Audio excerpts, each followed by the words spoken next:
மதுரையில் டங்ஸ்டன் சுரங்கத்தை அனுமதிக்கும் நிலை வந்தால் பொறுப்பில் இருக்க மாட்டேன் என்று முதலமைச்சர் மு க ஸ்டாலின் தெரிவித்துள்ளார். மதுரையில் டங்ஸ்டன் கனிம சுரங்கம் அமைப்பதற்கு வேதாந்தா நிறுவனத்திற்கு மத்திய அரசு உரிமம் வழங்கியதற்கு எதிராக சட்டப்பேரவையில் நீர்வளத்துறை அமைச்சர் துரைமுருகன் தனி தீர்மானம் கொண்டு வந்தார். தீர்மானத்தை முன்மொழிந்து பேசிய அவர், இன்றியமையாத மற்றும் முக்கிய கனிமங்களுக்கான உரிமைகளை மாநில அரசுகளின் அனுமதியின்றி ஏலம் விடக்கூடாது என்று தமிழ்நாடு அரசு வலியுறுத்தியும் மத்திய அரசு இத்தகைய ஏல நடவடிக்கையை மேற்கொண்டிருப்பதாக கண்டனம் தெரிவித்தார். டங்ஸ்டன் சுரங்க உரிமம் வழங்கப்பட்ட பகுதி பல வரலாற்று சின்னங்களை உள்ளடக்கியதாகவும் அரிய வகை உயிரினங்களின் வாழ்வாதாரமாக இருப்பதையும் கருத்தில் கொண்டு இப்பகுதி ஒரு பல்லுயிர் பெருக்கத்தலமாக 2022ஆம் ஆண்டு தமிழ்நாடு அரசால் அறிவிக்கப்பட்ட நிலையிலும் அப்பகுதியில் சுரங்க நடவடிக்கைகளை மேற்கொள்ள அனுமதி வழங்கப்பட்டுள்ளதை தமிழ்நாடு அரசும் தமிழ்நாட்டு மக்களும் ஒருபோதும் ஏற்றுக்கொள்ள மாட்டார்கள் என்று அமைச்சர் திட்டவட்டமாக தெரிவித்தார். இப்பகுதியில் வாழும் மக்களின் வாழ்வாதாரம் நிரந்தரமாக பாதிக்கப்படும் என்ற அச்ச உணர்வை மத்திய அரசின் இந்த நடவடிக்கை ஏற்படுத்தி இருப்பதால் அப்பகுதி மக்கள் இதனை எதிர்த்து போராட்டங்களை முன்னெடுத்து வருவதாகவும் இப்பகுதி மக்களின் வாழ்வாதாரத்தை காக்கும் பொருட்டு டங்ஸ்டன் கனிம சுரங்க ஒப்பந்தம் வழங்கிய மத்திய அரசின் நடவடிக்கையை கைவிடுமாறு முதலமைச்சர் மு க ஸ்டாலின் பிரதமரிடம் ஏற்கனவே வலியுறுத்தி இருப்பதாகவும் கூறினார். எனவே மதுரை மாவட்டம் நாயக்கர்பட்டி கிராமத்தில் இந்துஸ்தான் ஜிங்க் லிமிடெட் நிறுவனத்திற்கு வழங்கப்பட்ட டங்ஸ்டன் சுரங்க உரிமத்தை உடனடியாக ரத்து செய்ய வேண்டும் என்று அமைச்சர் துரைமுருகன் வலியுறுத்தினார். இந்துஸ்தான் ஜிங்க் நிறுவனத்திற்கு வழங்கப்பட்ட டங்ஸ்டன் சுரங்க உரிமத்தை உடனடியாக ரத்து செய்திடவும், மாநில அரசுகளின் அனுமதியின்றி எந்த சுரங்க உரிமத்தையும் வழங்கக்கூடாது என்றும் ஒன்றிய அரசை வலியுறுத்தி இந்த பேரவை ஒருமனமாக தீர்மானிக்கிறது. தீர்மானத்தின் மீது பேசிய பாஜக சட்டமன்ற குழு தலைவர் நயினார் நாகேந்திரன், டங்ஸ்டன் சுரங்கம் தொடர்பாக மத்திய அரசு மாநில அரசிடம் விளக்கம் கேட்டதாக தெரிவித்தார். அப்போது மாநில அரசு வேண்டாம் என எதிர்ப்பு தெரிவித்திருந்தாலே போதுமானது என்றும் இதனை பொருட்படுத்தாமல் பல மாதங்களுக்கு பின்புதான் முதலமைச்சர் கடிதம் எழுதியதாகவும் குற்றம் சாட்டினார். அப்போது குறுக்கிட்டு பேசிய முதலமைச்சர் தீர்மானத்தை பாஜக ஏற்கிறதா இல்லையா என்று கேள்வி எழுப்பினார். பேரவைத் தலைவர்களே, இங்கு பிஜேபி கட்சியினுடைய பாரதிய ஜனதா கட்சியை சார்ந்த திரு நயினார் நாகேந்திரன் அவர்கள் ரொம்ப அழகாக பேசியிருக்கிறாரு. அதாவது நான் கேட்கிறது, அவை முன்னவர் கொண்டு வந்திருக்கக்கூடிய தீர்மானத்தை நீங்கள் ஏற்றுக்கொள்கிறீர்களா இல்லையா என்பதை தெளிவுபடுத்த வேண்டும் என்று கேட்டுக்கொள்கிறேன். அந்த தீர்மானத்தை எல்லா கட்சி தலைவர்களும் இது வரைக்கும் பேசினாங்க, அத்தனை பேரும் வரவேற்றிருக்கிறாங்க. நீங்க அதை வரவேற்கிறீங்களா இல்லையா அப்படிங்கிற ஒரே வார்த்தை சொல்றீங்களா, வேற ஒண்ணு. அதனைத் தொடர்ந்து பேசிய நயினார் நாகேந்திரன், டங்ஸ்டன் திட்டம் தொடர்பாக மத்திய அமைச்சரிடம் பேசி இருப்பதாகவும் விரைவில் நல்ல செய்தி வரும் என்றும் கூறினார். மாண்புமிகு பேரவைத் தலைவர் அவர்களே, அந்த பகுதி மக்களுக்கு பாதிப்பில்லாத வகையில் கொண்டு வந்திருக்கிற தீர்மானத்திற்கு நாங்கள் ஏற்கனவே பேசியிருக்கிறோம். மக்களுக்கு நல்ல செய்தி வந்து சேரும். தீர்மானத்தின் மீது பேசிய எதிர்க்கட்சித் தலைவர் எடப்பாடி பழனிசாமி, இந்துஸ்தான் நிறுவனத்திற்கு டங்ஸ்டன் சுரங்க உரிமம் ஏலம் ஒதுக்கப்பட்ட பிறகு சுமார் 10 மாத காலம் தமிழ்நாடு அரசு அமைதியாக இருந்ததாகவும் மாநில அரசு முதலில் எதிர்ப்பு தெரிவிக்கவில்லை என்றும் குற்றம் சாட்டினார். ஆரம்ப காலகட்டத்திலே இந்த சுரங்கம் அமைப்பதற்கு ஒப்பந்தப்பள்ளி கோருகின்ற போதே இந்த விவரத்தை மத்திய அரசுக்கு எழுதப்பட்டிருந்தால் இந்த ஏலத்தை தடுத்து நிறுத்தியிருக்கலாம். மறுத்த நீர்வளத்துறை அமைச்சர் துரைமுருகன், சுரங்கங்கள் ஏலம் விடும் அதிகாரம் மத்திய அரசுக்கு மட்டுமே உண்டு என சட்ட திருத்தம் கொண்டு வரப்பட்டதாகவும் மத்திய அரசின் இந்த சட்ட திருத்தம் மாநில அரசின் உரிமைகளை பறிப்பது போல உள்ளதாகவும் கடிதம் எழுதியதாக விளக்கமளித்தார்.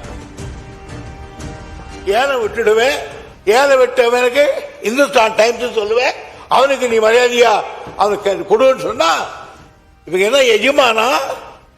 மத்திய சர்க்கார் மாநில சர்க்கார் ஏவல் அவனுக்கு கை கட்டி நிக்க வேலைக்காரனா? அந்த அதிகாரத்தோடு போட்டிருக்காங்க சட்டத்தை. இந்த சட்டம் தெரிவிச்ச உடனே நான் 3/10/2003 ஒன்றிய சுரங்க அமைச்சருக்கு உடனே கடிதம் எழுதினேன். இறுதியாக பேசிய முதலமைச்சர், டங்ஸ்டன் சுரங்கத்தை அனுமதிக்கும் நிலை வந்தால் பொறுப்பில் இருக்க மாட்டேன் என்று ஆவேசமாக தெரிவித்தார். எதிர்க்கட்சித் தலைவர் அவர்களை பொறுத்த வரைக்கும் அலட்சியப்படுத்தி ஏன் காலதாமதம் என்று ஒரு கேள்வி கேட்டிருக்கிறார். அவர்கள் பார்வையில் அது அப்படியே இருக்கலாம், அலட்சியமாக கூட இருக்கலாம், அல்லது நாங்கள் தவறிவிட்டோம் என்று கூட இருக்கலாம். ஆனால் எங்களுடைய பார்வையை நாங்கள் அலட்சியப்படுத்தல. அவ்வப்போது நாங்கள் இந்த பிரச்சனை சுட்டி காட்டி இருக்கிறோம், கடிதங்கள் எழுதியிருக்கிறோம். அதனால தான் திரும்ப திரும்ப சொல்லுகிறேன், எந்த காரணத்தை கொண்டோ தமிழ்நாட்டுக்குள்ள அவர்கள் போடக்கூடிய இந்த திட்டம் நிச்சயம் வரக்கூடிய வாய்ப்பே இருக்காது. அதை தடுத்து நிறுத்துவோம். அப்படி ஒரு சூழ்நிலை வந்தால் அந்த பொறுப்பில் நான் இருக்க மாட்டேன், முதலமைச்சர் பொறுப்பு இருக்க மாட்டேன், தெளிவாக சொல்லிவிட்டேன். அதனைத் தொடர்ந்து அரசின் தனி தீர்மானத்திற்கு எடப்பாடி பழனிசாமி ஆதரவு தெரிவித்தார். அதன் பின்னர் மதுரையில் இந்துஸ்தான் ஜிங்க் நிறுவனம் டங்ஸ்டன் சுரங்கம் அமைப்பதற்கான உரிமத்தை ரத்து செய்ய வேண்டும் என்று கொண்டுவரப்பட்ட தீர்மானம் ஒருமனதாக நிறைவேறியது.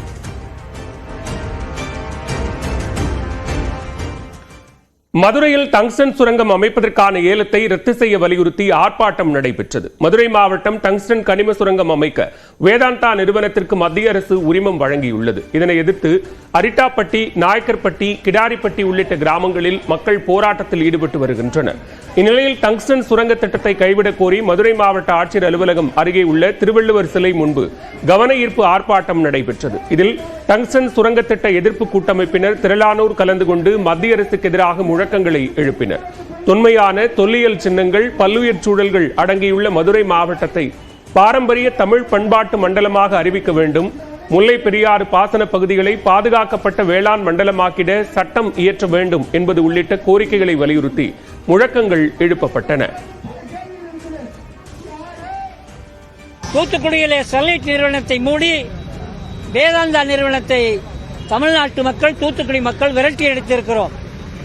அதற்கு ஈழாக, அதற்கு பதிலாக இந்திய ஒன்றிய அரசு அதே தமிழ்நாட்டில் உனக்கு மதுரையை தருகிறேன், மதுரை மேலூர் வட்டாரத்தில் இருக்கிற இந்த நிலங்களை ஏலம் விட்டு இருக்கிறார்கள். விவசாயிகளுடைய ஒப்புதல் இல்லை, தமிழ்நாடு அரசுக்கு தெரியாது, மாவட்ட ஆட்சியாளருக்கு அறிவிக்கவில்லை. டெல்லியிலே உட்கார்ந்து கொண்டு இந்திய ஒன்றிய அரசு, மோடி அரசு இது போன்ற ஏலங்களை விடுகிறது. மிக வீரியமாக இந்த போராட்டம் அந்த வட்டார கிராமங்களிலே முன்னெடுத்து செல்லப்படும். ஒன்றிய அரசு ரத்து செய்ய வேண்டும் என்பதை எச்சரிக்கிறோம். விடுதலை சிறுத்தைகள் கட்சி துணை பொதுச் செயலாளர் ஆதவ் அர்ஜுனாவை கட்சியிலிருந்து 6 மாத காலத்திற்கு இடைநீக்கம் செய்து அக்கட்சித் தலைவர் திருமாவளவன் உத்தரவிட்டுள்ளார். அம்பேத்கர் நூல் வெளியீட்டு விழாவில் திமுக அரசை கடுமையாக விமர்சித்து ஆதவ் அர்ஜுனா பேசியது பெரும் சர்ச்சையை ஏற்படுத்தியது. இந்நிலையில் விசிக துணை பொதுச் செயலாளர் ஆதவ் அர்ஜுனாவை கட்சியிலிருந்து இடைநீக்கம் செய்வதாக திருமாவளவன் அறிவித்துள்ளார். இது தொடர்பாக அவர் வெளியிட்டுள்ள அறிக்கையில், ஆதவ் அர்ஜுனா அண்மை காலமாக கட்சியின் நலன்களுக்கு பாதிப்பை ஏற்படுத்தும் வகையில் செயல்படுவதாக தலைமை நிர்வாகத்தின் கவனத்திற்கு தெரிய வந்ததாக குறிப்பிட்டுள்ளார். இதுகுறித்து நேற்று முன்தினம் கட்சியின் பொதுச் செயலாளர்கள் உள்ளிட்ட முன்னணி நிர்வாகிகளுடன் கலந்தாய்வு செய்யப்பட்டதாகவும் கூறியுள்ளார். கட்சி தலைமை அறிவுறுத்தல்களையும் மீறி தொடர்ச்சியாக ஆதவ் அர்ஜுனா எதிர்மறையாக செயல்பட்டு வருவதும், அத்தகைய செயல்பாடுகள் கட்சி மற்றும் தலைமையின் மீதான நன்மதிப்பையும் நம்பகத்தன்மையையும் கேள்விக்குள்ளாக்கும் வகையில் பொதுவெளியில் கடுமையான விமர்சனங்களை உருவாக்கி இருப்பதாகவும் தெரிவித்துள்ளார். இத்தகைய போக்குகள் கட்சி பொறுப்பாளர்கள் இடையே நிலவும் கட்டுக்கோப்பை சீர்குலைக்கும் வகையில் கட்சிக்கு உள்ளேயே ஒரு எதிர்மறை தாக்கத்தை ஏற்படுத்தியுள்ளதாகவும், கட்சியினருக்கு இது ஒரு தவறான முன்மாதிரியாக அமைந்துவிடும் என்கிற சூழலையும் உருவாக்கி இருப்பதாகவும் கூறியுள்ளார். இதனை கருத்தில் கொண்டு கட்சியின் நலன்களை முன்னிறுத்தி கட்சி தலைவர் மற்றும் பொதுச் செயலாளர்கள் ஆகிய 3 உள்ளடங்கிய தலைமை நிர்வாக குழுவில் ஆதவ் அர்ஜுனா மீது ஒழுங்கு நடவடிக்கை மேற்கொள்வதென தீர்மானிக்கப்பட்டதாகவும், அதன்படி ஆதவ் அர்ஜுனாவை கட்சியிலிருந்து 6 மாத காலத்திற்கு இடைநீக்கம் செய்வதாகவும் திருமாவளவன் தெரிவித்துள்ளார்.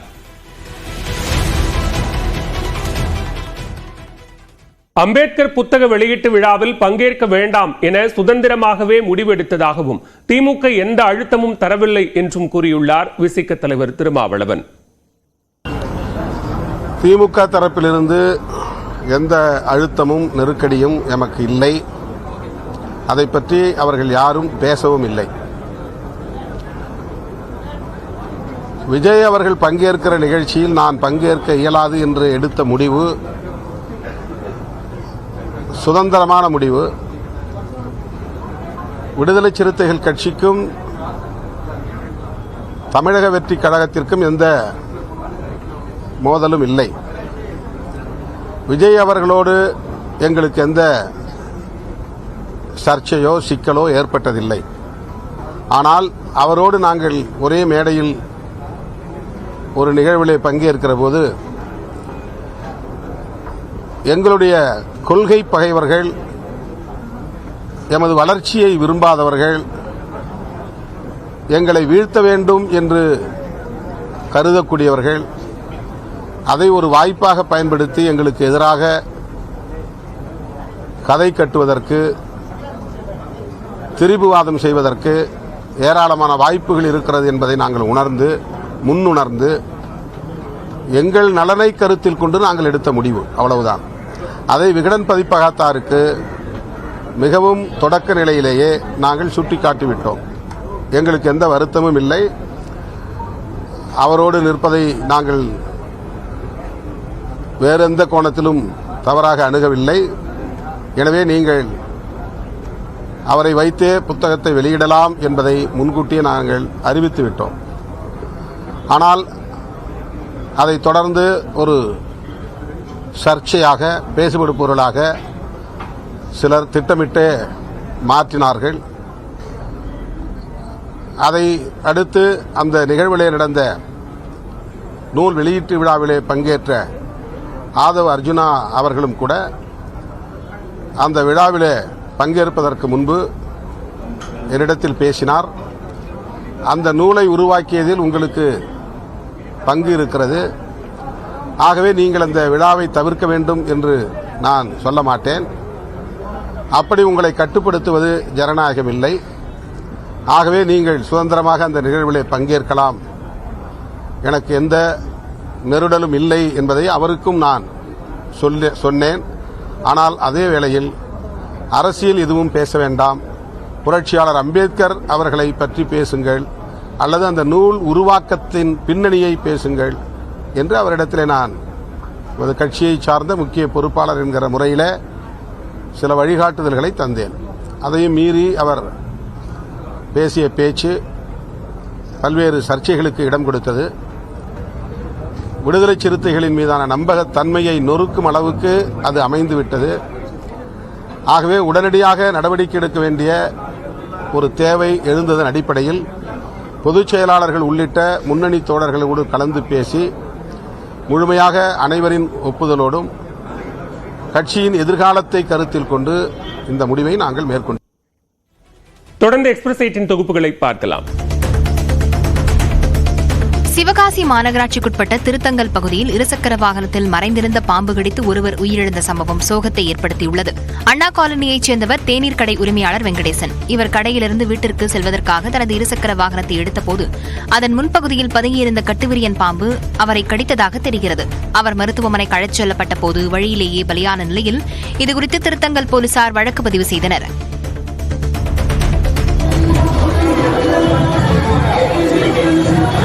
சேலம் புத்தக திருவிழாவில் சிறை கைதிகள் பயன்பாட்டுக்காக பொதுமக்கள் மூலம் 1000 புத்தகங்கள் நன்கொடையாக கிடைத்திருப்பதாக சிறைத்துறை அதிகாரிகள் தெரிவித்துள்ளனர். சேலம் புத்தக திருவிழாவில் சிறை கைதிகளுக்கு புத்தகங்களை நன்கொடையாக பெறும் நோக்கில் சிறைத்துறை கடை அமைத்துள்ளது.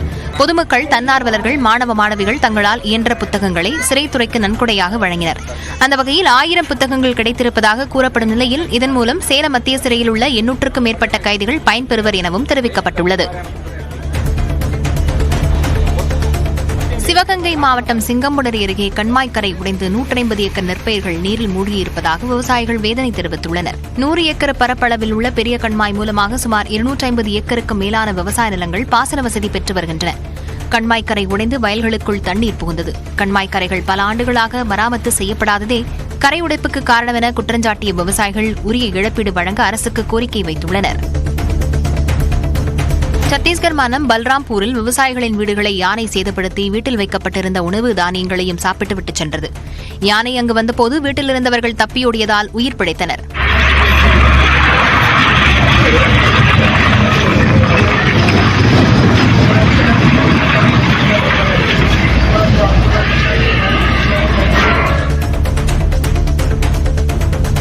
கிருஷ்ணகிரி மாவட்டம் தளிக்கோட்டூர் கிராமத்தில் உடைந்து தொங்கும் மின்கம்பத்தால் வாகன ஓட்டிகள் அச்சத்துடன் பயணிக்கின்றனர். 2 வருடங்களுக்கு முன்பு அமைக்கப்பட்ட மின்கம்பத்தின் கீழ்ப்பகுதி தற்போது உடைந்து விழும் நிலையில் சாய்ந்து காணப்படுகிறது. பிரதான சாலையில் மின்கம்பம் உடைந்து காணப்படும் நிலையில் அசம்பாவிதம் ஏற்படும் முன் புதிய மின்கம்பத்தை அமைக்க பொதுமக்கள் கோரிக்கை விடுத்துள்ளனர்.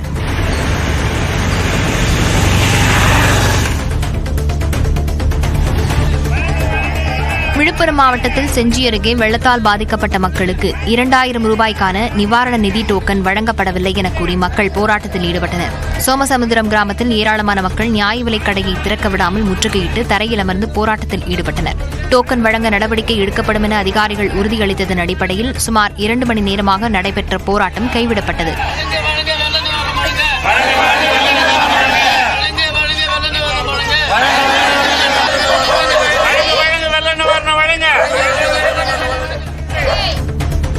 ஈரோட்டில் பெற்ற குழந்தை மீது பெட்ரோலை ஊற்றி தீ வைத்த கொடூர தந்தை கைது செய்யப்பட்டார். மது பழக்கத்திற்கு ஆளான திருமலை செல்வனை பிரிந்து அவரது மனைவி குழந்தைகளுடன் ஈரோட்டில் உள்ள தனது தாயார் வீட்டில் இருந்து வந்தார்.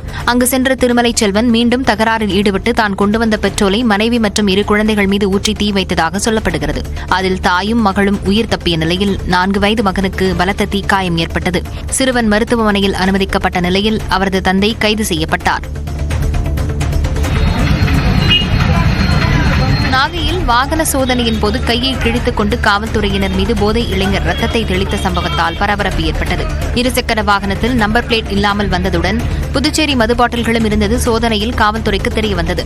அதனால் அதிர்ச்சியடைந்த போதை இளைஞர் தான் வைத்திருந்த சிறிய கத்தியால் தனது இடது கையை கிழித்து ரத்தத்தை காவல்துறையினர் மற்றும் பொதுமக்கள் மீது தெளித்ததாக சொல்லப்படுகிறது. பொதுமக்கள் உதவியுடன் காவல்துறையினரால் மடக்கி பிடிக்கப்பட்ட இளைஞர் மருத்துவமனையில் அனுமதிக்கப்பட்டார்.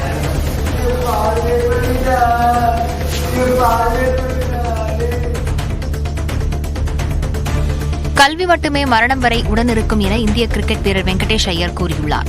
சமீபத்தில் அளித்த பேட்டியில் ஒரு கிரிக்கெட் வீரரால் 60 வயது வரை விளையாட முடியாது என்றார். தான் கற்ற கல்வி கிரிக்கெட் களத்திலும் சரியான முடிவுகளை எடுக்க உதவுவதாகவும் அவர் கூறினார். மேலும் தற்போது நிதி சார்ந்த ஆராய்ச்சியை மேற்கொண்டு வருவதாக தெரிவித்த அவர் அடுத்த முறை டாக்டர் வெங்கடேஷ் ஐயராக தன்னை பேட்டி எடுப்பீர்கள் என்றார். சிரியாவில் அதிபர் மாளிகையை கிளர்ச்சிப் படையினர் கைப்பற்றிய நிலையில் அங்கிருந்த ஆடம்பர பொருட்கள், சொகுசு கார்கள் உள்ளிட்டவற்றை மக்கள் சூறையாடினர். இலங்கை மற்றும் வங்கதேசத்தில் ஆட்சியாளர்களின் வீடுகள் சூறையாடப்பட்டதை போன்று சிரியாவில் நடந்த சம்பவத்தை சற்று விரிவாக பார்க்கலாம். சர்வாதிகாரத்துக்கு எதிரான போராட்டம் என்பது